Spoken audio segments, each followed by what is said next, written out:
Shalom, pessoal. Aqui é Michel falando. Vamos dar continuidade ao nosso estudo, né, sobre Israel e os Sumérios. Vamos falar hoje sobre Abraham, né? Abraham Avinu, como conhecemos em hebraico.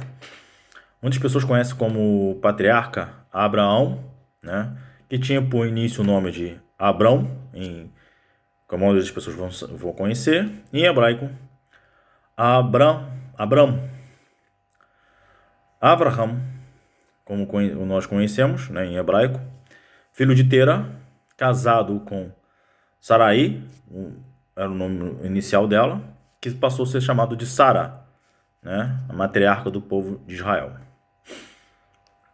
Ele nasceu na cidade do Ur dos Caldeus, né? Isso a gente podemos encontrar em Bereshit, Gênesis, no capítulo 11, 28, e também no versículo 31, e no capítulo 15, 7, tá? A palavra Ur dos Caldeus, Caldeus é uma palavra que vem do latim, tá? Não no hebraico. No hebraico está Ur, Kasdim, assim que está escrito. Muitos acreditam que essa palavra, né, ela foi acrescentada mais tarde na Torá, por causa da origem, né, dos caldeus, que os caldeus foi para ser um povo mais forte depois, e não tinha mais o nome de Ur, mesmo sabendo que os caldeus vieram da cidade de Ur, tá? E eles passaram a acreditar que esse era uma forma de dar referência, que era o lugar que Abraão nasceu. Mas, como nós judeus acreditamos, nada foi acrescentado na Torá depois. Foi a forma que Moshe Rabbeinu escreveu. E por que ele escreveu? Porque a palavra Kasdim, em hebraico, também significa astrólogos, tá? Então, era uma cidade onde dos astrólogos, aqueles que estudavam astrologias, é essa que faz a referência que Moshe está dizendo. Aqueles, porque tinha outra cidade chamada de Ur, dentro daquela região, né, da Mesopotâmia. Lembrando que a Mesopotâmia é uma palavra que vem também do grego, tá? Uma palavra do grego. Como ficava os sumérios, né, e Ur dos caldeus ficavam no sul da Mesopotâmia, então foi uma referência a qual Moshe escreveu a Torá, dizendo, aquele Ur dos astrólogos, não aquele Ur lá que fica mais para cima, tá? Fazendo mostrando que é aqueles que faziam astrologia, tá bom? Porque os caldeus, né, como um povo, foi passar a ter força como caldeus, chamado como caldeus, foi 1000 anos antes da Era Comum. E esse povo foi dominado pelos babilônicos e pelos persas, tá? Abraham nasceu de uma família idólatra, né? Vamos falar um pouco sobre isso também. Ele era a 11ª geração depois de Noé, né? Quando Noé morreu, não pode esquecer que Noé morreu com 950 anos, Abraham já tinha nascido e ele tinha 56 anos. Abraham tinha 56 anos. Se vocês fizerem um estudo na Torá, né, pegar o Torá ou a Bíblia de vocês, vai estar em Bereshit, né, Gênesis, vocês fazem ali, vocês fazem as contas, vocês vão dar para encontrar essa data certinho, 56 anos. Só fazer as contas lá, né, só fazer as contas. Como a gente sabemos também, está em Josué, falando, né, que Tera era idólatra, né, falando que ele era idólatra. E fora isso, né, no Talmud, onde que nós temos uma referência da história do povo judeu, do povo de Israel, fala que Tera não era somente, são midrashes, né, Abraham não somente era, o pai de Abraham era idólatra, mas como ele também construía idolatrias, né, lembrando que as pessoas não têm compreensão do que acontecia naquela época. A idolatria era muito mais forte. E também não é que aquele povo era ignorante totalmente no sentido de burro, tá? Que as pessoas pensam isso. Ao contrário, se vamos estudar no Talmud, os sábios falam que esse povo era um povo muito inteligente, que tinha muitos conhecimentos. É interessante que a arqueologia está encontrando várias coisas entre os sumérios e está falando isso, que os sumérios eram um povo com muito conhecimento, né? Muito avançado para sua época, como já falamos no vídeo anterior. Abraham então nasceu, né, o pai dele, uma família de idólatras que construía estátuas. Porque eles construíam estátuas, que eles acreditavam nessa questão dos astros, né, que cada astro tinha uma influência. Então, cada astro são as estrelas, né, que a gente pode falar, alguns planetas tinha uma influência sobre a Terra. Então, eles acreditavam que cada um desses astros era um deus. Então construíam estátuas para que a força desse Deus viesse sobre essa estátua. Só para vocês entenderem isso. Então eles faziam isso, tipo uma casa para esse Deus. Então para cada um ter, então a pessoa comprava aquela estátua, aí o cara comprava uma estátua, outra pessoa comprava a mesma estátua desse Deus. Então tinha várias estátuas para vários sentidos, para tristeza, uma pessoa bem-sucedida, uma pessoa forte, bonita, então tudo tinha uma referência. Mais tarde a gente vai explicar um pouco sobre isso, né? Interessante também.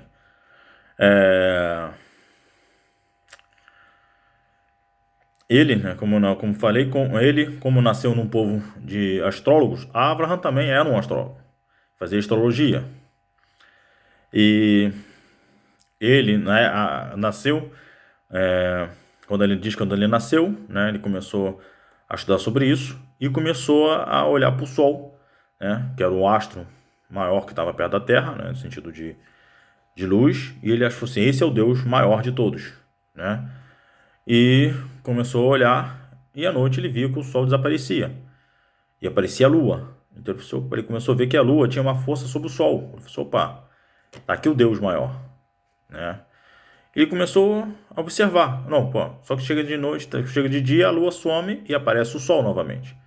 E ele começou a olhar que tinha uma briga.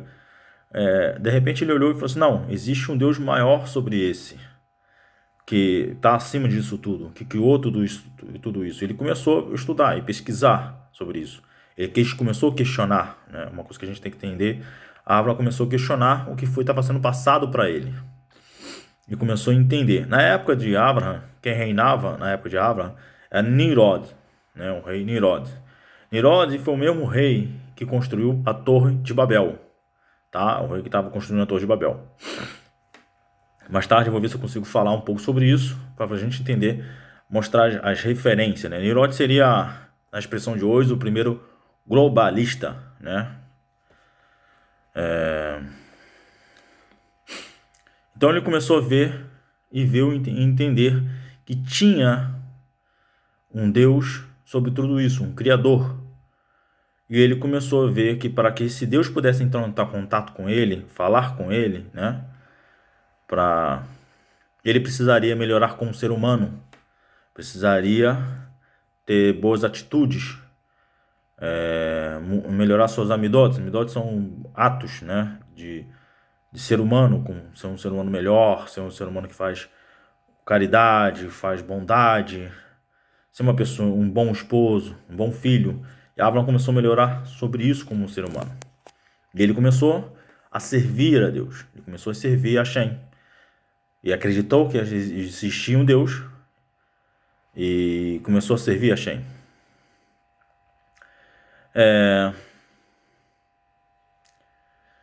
E ele, como falei, o pai dele era um sacerdote, né? Uma pessoa que fazia estátuas. O pai dele botou Abraham para vender, o pai dele fazia para vender, né? E as pessoas iam na loja do pai, né, na tenda do pai, comprar. E Abraham era o vendedor. Chegou lá, a pessoa vinha comprar, quanto custa essa estátua? A vendia a estátua à pessoa, e de repente a começava a fazer umas perguntas para a pessoa, questionar a pessoa sobre aquilo que ela estava comprando, para que ela estava comprando e tal. E a pessoa de repente olhava, Abraham fazia tipo assim, você precisa de fato dessa estátua? E a pessoa olhava, é verdade, não preciso não, me dá o dinheiro de volta, toma a estátua. E chegou no final do dia, aconteceu com o Abraham, não vendeu nada. O pai olhou, vendeu nada. O irmão deles, pai, ele não serve para ser um vendedor. Ele não presta para ser vendedor. Não vendeu nada. O irmão de Abraham falou pro pai. Pai, eu falei assim, se ele não serve para ser um vendedor, né? Porque naquela época eu era comerciante, ou seria, então vai servir, né? Vai servir os deuses, né? Vai servir lá, vai cuidar do templo, né? Onde estão os deuses. E Abraham começou lá a cuidar como o pai dele referiu ele cuidando. Até então, Abraham ainda não tinha esse conhecimento no início de tipo idolatria, né? E Abraham foi estudando. E Abraham começou a olhar para aqueles estátuas e ver o que eles fazem, nada, né? E um dia, Abraham botou um alimento na frente do maior estátua que tinha e olhou para todas as estátuas e viu ali, ele pegou a estátua, as outras menores, quebrou todas as estátuas menores e ficou a maior. E o pai dele, quando chegou, olhou aquilo, ficou assustado. O que aconteceu aqui? O que aconteceu aqui? O pai dele ficou assustado, né? O que aconteceu aqui? Ele falou, pai, essa estátua maior aqui brigou com as outras e acabou com as outras todas. O pai dele, você tá maluco? Ela não fala, não vê, não faz nada, não tem gesto. Isso, pai, tipo assim, tentando falar com o pai. Tá vendo? É isso que eu tô tentando mostrar pro pai. E o pai ficou bravo com ele, foi falar para Nimrod, o rei, meu filho fez isso, né? E Nimrod ficou bravo. Mandou chamar o Abraham, traga ele, cara, traz ele. Quando o Abraham chegou até lá, o que ele fez? E o Abraham, ele falou, se joelhe diante de mim, eu sou um Deus, me joelhe diante de mim. E Abraham não ajoelhou, começou a fazer umas questionamentos a ele. E ele pegou, no final da história, disse, não, joga ele na fogueira. Ele tá me enganando, joga ele na fogueira. Quando Abraham foi tirado na fogueira, estava o pai de Abraham, o irmão de Abraham. E o que aconteceu? Abraham passou ileso na fogueira. Né? Conta o Midrash, que Hashem falou que o anjo falou assim, não, Hashem, eu vou lá ajudar ele. Hashem disse, não, como ele é único, e como eu sou único, eu mesmo vou lá ajudar ele. Hashem passou com ele. Tipo, Hashem botou sua força e não permitiu que acontecesse nada com Abraham. Tá? Não Hashem, não tô falando de mal. Hashem se tornou um corpo e passou, tá? Não se engana nisso. Hashem, só a forma, Hashem protegeu ele. Então Hashem diz, eu mesmo vou proteger ele. Então Hashem dizendo, eu passo com ele.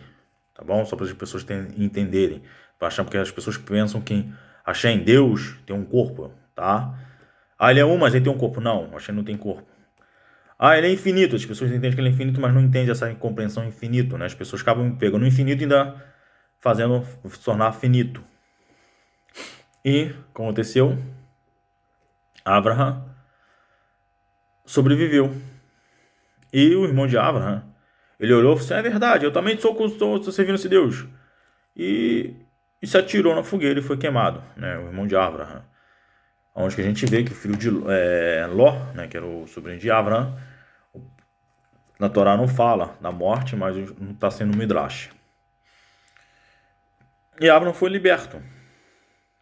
Só que o pai de Abraham entendeu quem era Hashem ali, né? Não da forma que Abraham, mas entendeu que tinha um Deus que criava todas as coisas, por referência de Abraham, né? O que aconteceu? O pai de Abraham falou assim, melhor a gente ir embora daqui, que ele viu que Nimrod não ficou satisfeito com aquilo, e Nimrod continuaria perseguindo Abraham. Então ele viu que, novamente, uma hora Nimrod tentaria matar não só ele, né? Abraham, mas com toda a sua família. Porque Abraham estava indo contra o conceito da cidade, estava indo contra os princípios da cidade. Né? E de Nimrod, que viu uma pessoa, uma ameaça para ele, né? Para o seu reinado, porque ele era Deus. Entendeu? Nimrod era Deus. Então foram embora. Só que teve uma pessoa que foi junto com Abraham, né? Além da família de Abraham, que foi Eliezer. E quem era Eliezer? Muitas pessoas. O servo de Abraham. Muitas pessoas lêem na Torá o servo de Abraham. O servo de Abraham, na verdade, ele era filho de Nimrod. Ele era um príncipe, né? Apesar de que naquela época não significa que ele seria o que subiria o trono, né? Porque os reis, a gente tem que entender outra coisa também, que muitos daqueles reis tinham várias mulheres, né? E tinha esse conceito de ter várias mulheres para ter vários descendentes, né? E também tinha filhos com escravas e vendia seus filhos, né? Porque para eles não tratavam como filho, né?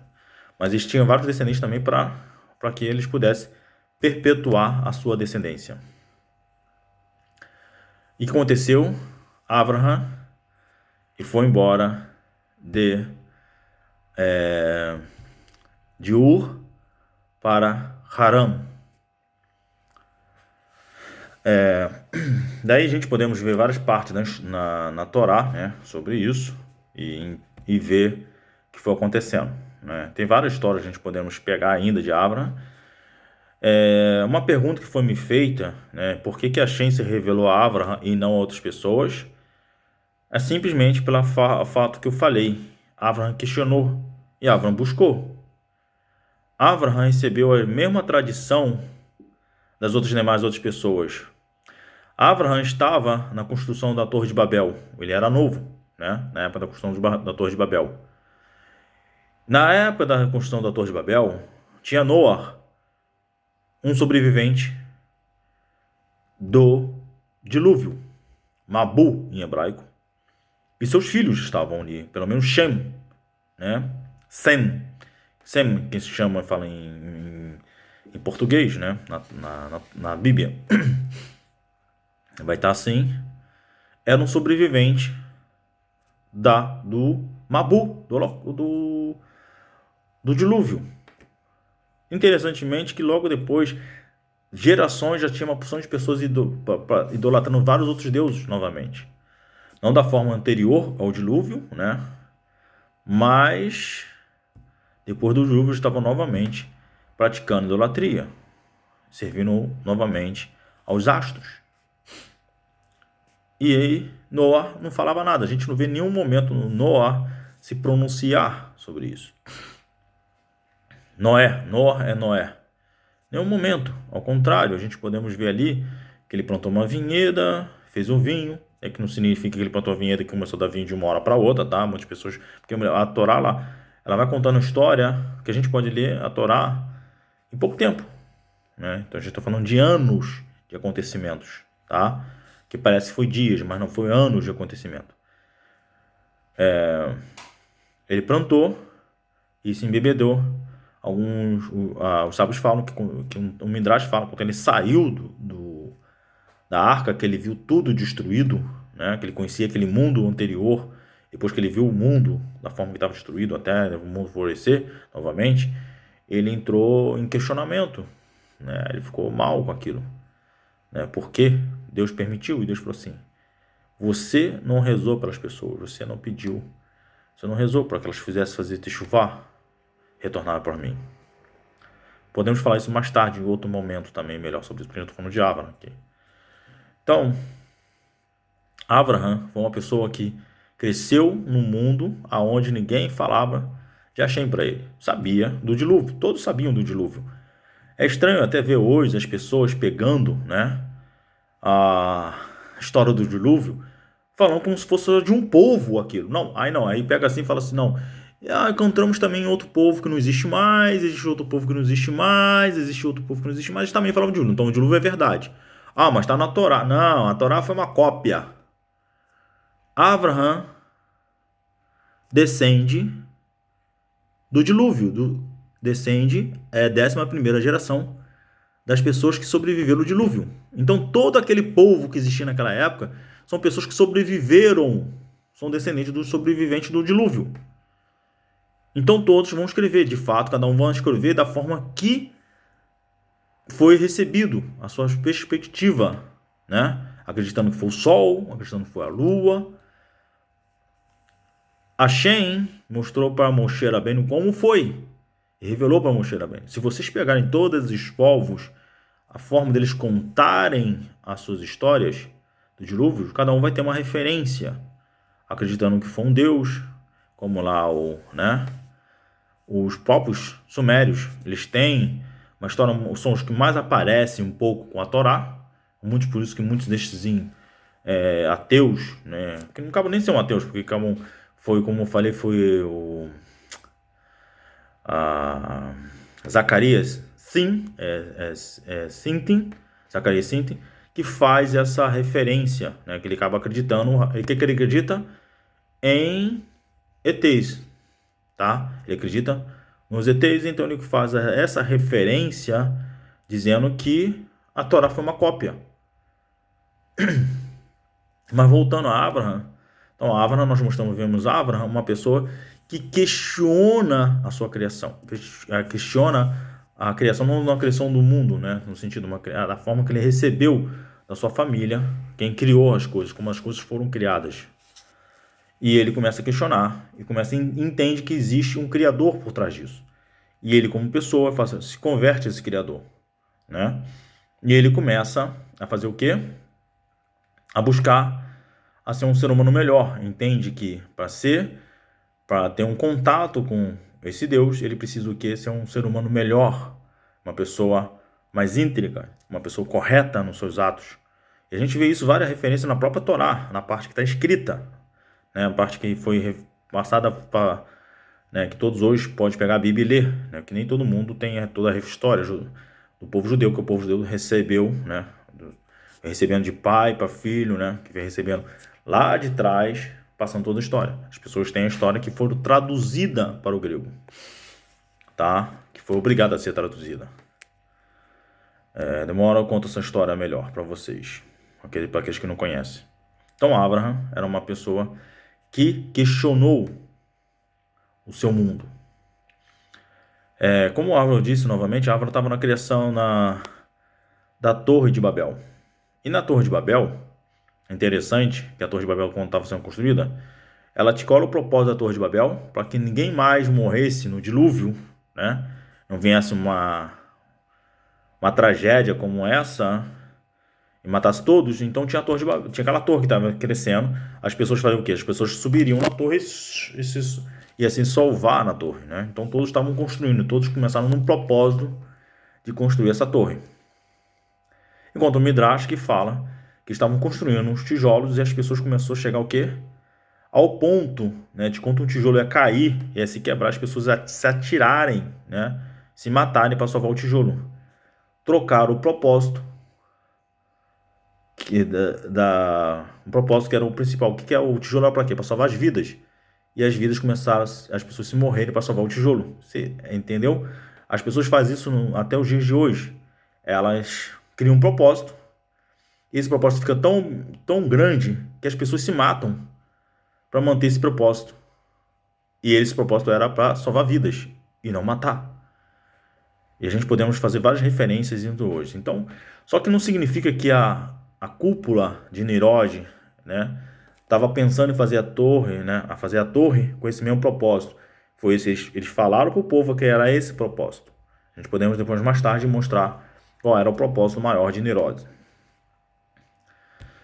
E Abraham começou a questionar isso e ver que as pessoas estavam morrendo, se matando por causa de um tijolo. E ele viu que, o tijolo não é para a gente salvar a vida, não é para ser as pessoas quebrou um tijolo, vamos construir outro tijolo. E novamente, vamos construir outro tijolo. Quebrou ele, fazer o quê? Não, mas começaram a ver que as pessoas estavam dando as suas vidas para salvar um tijolo. Um tijolo não, de barro. Ele leva muito tempo a construir. Não, tudo bem, mas estavam morrendo por causa disso. Não era propósito salvar a vida novamente? Então Abraham começou a questionar. Então, o que acontece com Abraham? Abraham questionava o seu mundo. Aí as pessoas perguntam, e aí, Misha? E Hashem não se revelou a outras pessoas? Claro que sim. Várias histórias judaicas no povo de Israel, porque as pessoas conhecem somente aquilo que foi revelado à humanidade. Mas dentro do povo de Israel mostra diversas pessoas que se converteram a Hashem primeiramente, lembra, se converter a Hashem, e depois fizeram a conversão ao povo de Israel, para que servisse a Hashem como povo de Israel. Mas a gente vê na história, né, no livro de Reis, não lembro o capítulo, né, mas quem procurar vai ver, na época do profeta Elishá, que é o profeta Eliseu, do general que estava com lepra, e o profeta fala para ele se mergulhar. Era um general bem perverso, uma pessoa bem má. Fala, manda ele mergulhar na água 7 vezes. Ele mergulhou e ficou curado. Na época ele não queria, tal, essa questão toda, mas ele ficou curado. E ele entendeu que o Deus do profeta Elishá era um Deus verdadeiro. Ele já tinha feito servido todos os tipos de Deus para tentar ser curado e não conseguiu. Ele ficou curado. Ele compreendeu que Hashem era melhorou como ser humano e foi dar diante do profeta. E o profeta, ele perguntou ao profeta como ele tinha entendido que Hashem é um, mas ele tinha um rei que não entendia. O rei era... Se ele não se curvasse diante da estátua, o rei falou para você, não tem problema, você pode se curvar, não teria esse problema nenhum para salvar a vida dele, não teria problema. E em nenhum momento no Tanar, né, que é o Velho Testamento para alguns, fala que ele se converteu ao povo de Israel, mas ele se converteu a Hashem, ele passou a servir a Hashem. No Talmud fala que ele teve 4 filhos homens, que esses filhos, que já nasceram entendendo que existia um único Deus, mais tarde se converteu ao povo de Israel, passou a fazer parte do povo de Israel. Então as pessoas perguntam, teve pessoas que Hashem se revelou? Sim, não que Hashem se revelou puramente para a pessoa, eu estou aqui, hein? Não, as pessoas questionaram o seu mundo, questionaram aquilo que receberam da sua família. E elas começaram a pesquisar, e entenderam que existia um Deus que criou todas as coisas. E chegaram até Hashem.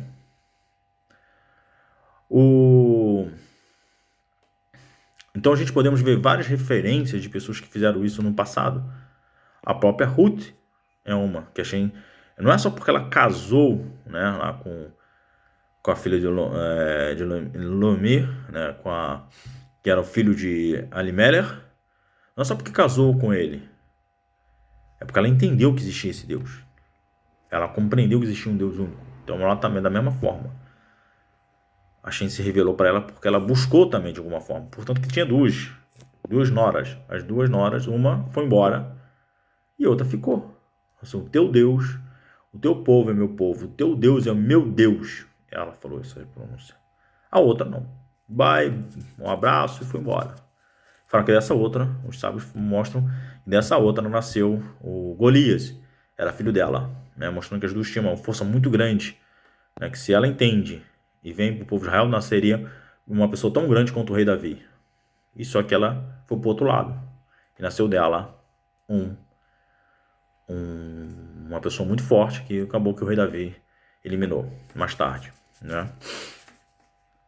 Então, o que a gente pode fazer isso é entender que o questionar, as pessoas têm preguiça de questionar hoje. Podemos também ter outra referência também do Einstein, né? O Einstein, quando era criança, ele recebeu do pai dele uma bússola, né?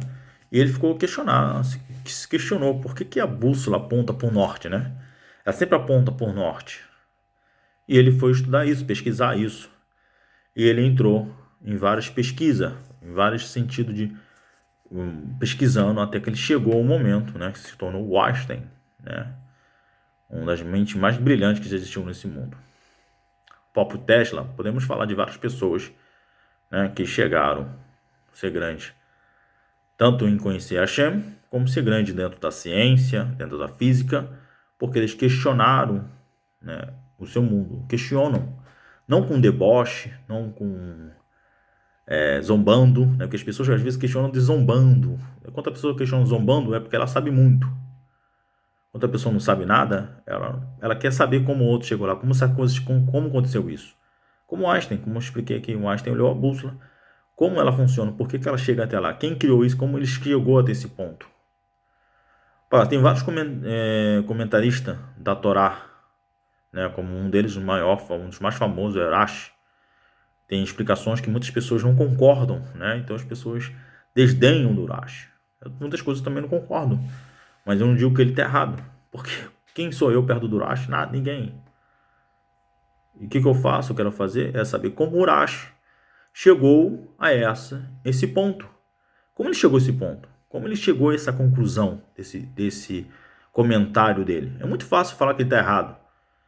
Difícil é entender como ele chegou a esse ponto. Ele é um imbecil, não preciso entender. Não, quem se fala isso, desculpa, você está desvalorizando uma vida e está desvalorizando um questionamento. Que você pode, de repente, aprender muita coisa. Mesmo não precisa concordar com ele. Ao final, você não, mesmo assim, eu entendi como ele chegou, mas não concordo. Então é isso que devemos fazer. O vídeo ficou grande. Vamos tentar trazer, eu vou ver se eu tiver alguns questionamentos, assim, eu peço desculpa a todos, porque está difícil, né, de responder, porque está na correria aqui, a gente está nesse período agora de Purim, agora por um mês já está se preparando para vir Pessah, estou trabalhando muito, aí tem que trabalhar, estudar e também fazer exercício, né? Que tem que cuidar da saúde, né? Da alimentação. Vou estar gravando um vídeo falando sobre o intuito desse canal, o intuito que eu quero, um propósito. E vamos estar gravando outros vídeos e tentar responder a perguntas das pessoas que vêm fazendo pergunta. Peço desculpa a todas as pessoas, depois vou falar no outro vídeo no início, que eu mando esse vídeo, né? Esses vídeos eu mando, não todos, né? Porque não dá para mandar todos por causa da correria, mas eu tento mandar no PV de várias pessoas, né? E é muitas pessoas que eu mando. Eu não fiz a conta ainda, mas eu posso dizer para vocês que passo das 200 a 300 pessoas que eu mando no PV, particularmente. E aqueles que não quiserem, depois eu vou pedir para falar comigo. Ah, não manda para mim, não quero receber esse vídeo. Por favor, não quero incomodar ninguém. Que a Shem possa abençoar todos. Atrasadamente, Hag Purim Sameach para todos. Que a Shem possa estar abençoando a todos. Um abraço.